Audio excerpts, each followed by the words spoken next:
अस्सलाम वालेकुम दोस्तों, मैं हूं मोहम्मद यासीन और आप देख रहे हैं स्टोरी फैक्ट्स। 1965 की जंग में बिलाशुबा पाक आर्मी के जवानों ने ऐसी लाजवाल दास्तानें रकम की हैं जिनको लफ्जों में बयान करना यकीनन एक मुश्किल काम है। आज की इस वीडियो में हम ऐसे ही एक सोल्जर का जिक्र करेंगे जो 1965 की जंग में शहीद डिक्लेयर कर दिया गया और इस सोल्जर के घर भी इतला पहुंचा दी गई कि वतन का ये फर्जंद मुल्क की बका के लिए जान कुर्बान कर गया। इसके बाद इस मर्द मुजाहिद का जनाजा भी पढ़ा दिया गया और उस दिन जनाजे में मौजूद पूरा गांव इसके खानदान से ताजियत भी कर चुका था। लेकिन जंग खत्म होने के बाद पाक आर्मी का ये सोल्जर गाजी बनकर वापस लौट आया। इस गाजी को देखकर इसकी फैमिली की खुशी की इंतहा न रही और फिर दूर दराज के इलाकों तक हर फर्द की जुबान पर इसी मर्द मुजाहिद का नाम गूंज रहा था।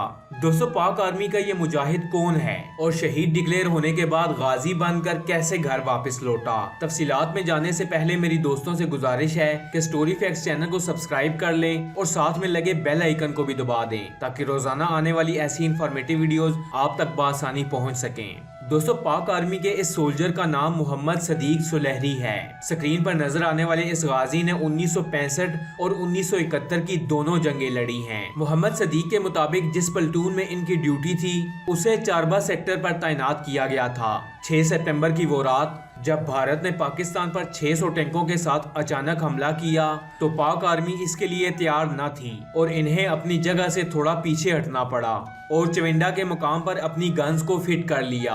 दुश्मन के 600 टैंक्स तेजी के साथ पाकिस्तान की तरफ पेशकदमी करने लगे और पाक फौज के लिए इन टैंक्स को रोकना बहुत मुश्किल साबित हो रहा था।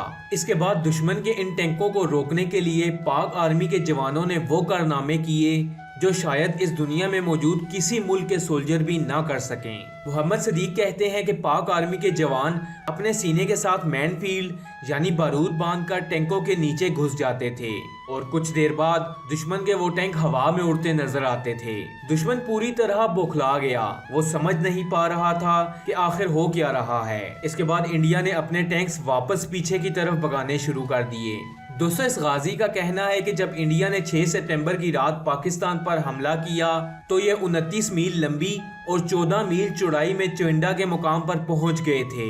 लेकिन फिर पाक आर्मी के जवान इनको रोकने के लिए सीने पर बॉम्ब बांधकर टैंकों के नीचे लेटने से भी ना घबराए और दुश्मन को वापस भगाने पर मजबूर कर दिया। मोहम्मद सदीक के मुताबिक जंग खत्म होने के बाद ये अपनी प्लेटून के साथ गन्स की ट्रेनिंग के लिए जा रहे थे, लेकिन रास्ते में गाड़ी का एक्सीडेंट हुआ और इन्हें काफी चोटें आईं और इनको CMH हॉस्पिटल मुंतकिल कर दिया गया।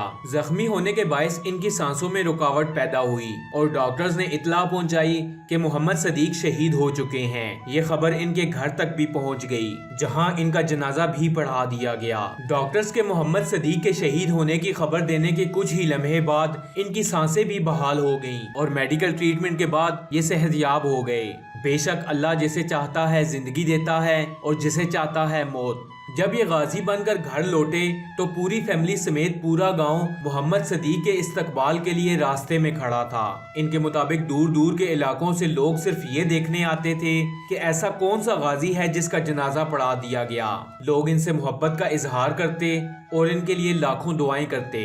इसके बाद इस गाजी ने 1971 की जंग में भी हिस्सा लिया और मुल्क के दिफा के लिए फ्रंट लाइन पर लड़ा। 80 साल के इस बुजुर्ग का आज भी ये जज्बा है कि आर्मी आज भी कहे तो बॉर्डर पर जाने को तैयार हूँ। ये मुल्क ऐसी लाजवाल दास्तानों से भरा पड़ा है। MM आलम, राशिद मिन्हास, मेजर अजीज भट्टी और इन जैसे हजारों हीरोज जो हमारे मुल्क का सरमाया है। पाकिस्तान ला इलाहा इल्लल्लाह के नाम पर बनाया गया और इसे कोई खत्म नहीं कर सकता।